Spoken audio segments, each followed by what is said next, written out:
அட விடுப்பா, மனுஷனுக்கு கஷ்டம் நஷ்டம் வரலாம் ஜாகிரதையா போய் பெருசா நினைச்சு ஃபீல் பண்ணி தும்ப ஒரு நேரத்திலேயே சிரிங்க சிரிங்கயா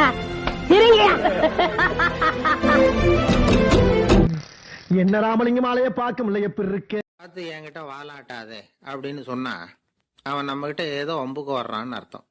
ஒரு நாயை பார்த்து யாரும் என்கிட்ட வாலாட்டாதே அப்படின்னு சொல்றது இல்லை. ஏன்னா நாய் வாலாட்டுனா அது நம்ம கிட்ட தன்னுடைய நன்றியை தெரிவிக்கிறதாக நினைச்சுக்கிட்டு இருக்கிறோம். ஆனா அது அப்படி இல்லை அப்படின்னு சொல்றாங்க அது சம்பந்தமான நிபுணர்கள்.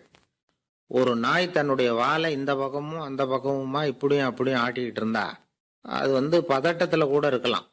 நாய் நட்பா இருந்தாலும் வாலாட்டும், ஆத்திரத்துல இருந்தாலும் வாலாட்டும், கோபத்துல இருந்தாலும் வாலாட்டும், குழப்பத்துல இருந்தாலும் வாலாட்டும், மகிழ்ச்சியா இருந்தா கூட அது வாலாட்டும்.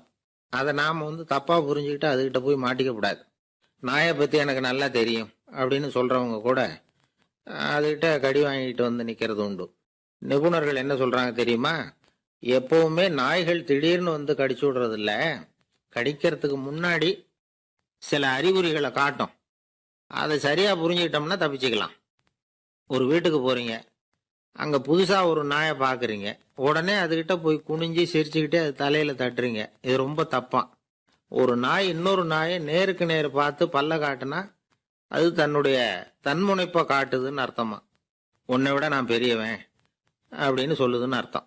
அதனால நீங்க அது மாதிரி கிட்ட போய் சிரிக்கிறோம் அப்படின்னு நினைச்சுக்கிட்டு பல்ல காட்டினா உங்களையும் எதிரியா நினைச்சிரும். இன்னொரு விஷயம் என்னன்னா, தலையில தட்டுனா நாய்க்கு பிடிக்காது. அது தன்னை அடக்கிறதாகவும் அச்சுறுத்துறதாகவும் நினைச்சுக்கிட்டு இருக்கும். சரி, அப்படின்னா புதுசா ஒரு இடத்துல அல்லது வீட்டுல நாய்க்குட்டியை பார்த்தா என்ன பண்றது? நீங்க சும்மா இருங்க, அதுவா கிட்ட வரட்டும். அதுக்கப்புறம் அதுகிட்ட கனிவா பேசுங்க. கண்ணம், மார்பு, தோல் இங்கெல்லாம் தட்டலாம், தப்பு இல்லையா? தலையில தான் தட்டப்படாதான். ஒரு நாய் உங்களை நோக்கி ஓடி வருது, நீங்களும் ஓடுனா அது துரத்த ஆரம்பிச்சிடும். அசையாம சில மாதிரி நின்றுடுங்க, அது கிட்ட வராது. அதுக்கு ஆர்வம் இல்லாம போயிடும். ஒரு தெருவில் சின்ன பிள்ளைங்க நிறைய பேர் விளையாடிக்கிட்டு இருக்கிறாங்க. அப்போ சில நாய்கள் அங்கே ஓடி வருது. எல்லாரும் ஓடினாங்க. அப்படி ஓடுறப்போ ஒரு பையன் கால் தடிக்க கீழே விழுந்துட்டான். என்னாச்சு தெரியுமா? துரத்திட்டு வந்த நாய்கள்லாம் கீழே விழுந்தவன ஒன்றும் செய்யல, அவன் கிட்டே போகல.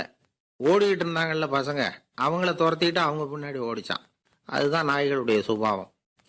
ஒரு நாய் நம்மளை நேருக்கு நேர் முறைச்சு பார்க்குதுன்னு வச்சுங்க, நாமளும் அதை முறைச்சு பார்க்கக்கூடாது. நாம வேற பக்கம் எங்கேயாவது பார்க்க ஆரம்பிச்சிடணும். ஒரு நாய் கோபமா இருந்ததுன்னா அதோட வால் உறுதியா நேரா நிற்கும். ஒரு நாய் பணிந்து போனா அல்லது பயந்து போனா அது தன்னோட வாலை காலுக்கு நடுவில் வச்சுக்கும்.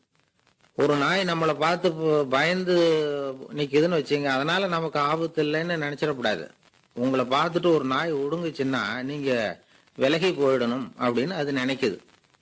நிறைய பேர் பயந்து போன நாயால கடிபடுறாங்க.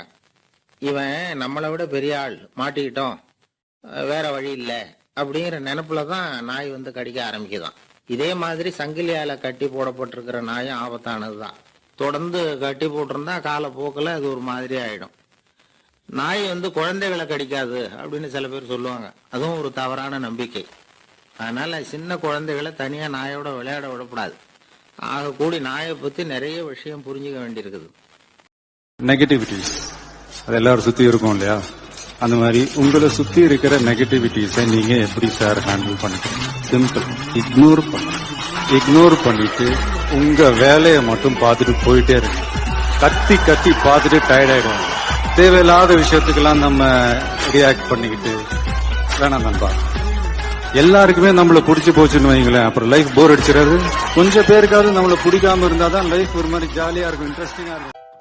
சின்ன சேனலுக்கு எதாக இருந்தாலும் அது கொஞ்சம் ஆதரவு கொடுங்க. உங்கள் பொண்ணான கையை அந்த பெல்லில் தட்டிடுங்க. அவங்களுக்கு சப்ஸ்கிரைபர் 5-10 ஏறுனா அவங்க மனசு சந்தோஷப்படும். அவங்க வீடியோவும் பாருங்கள்.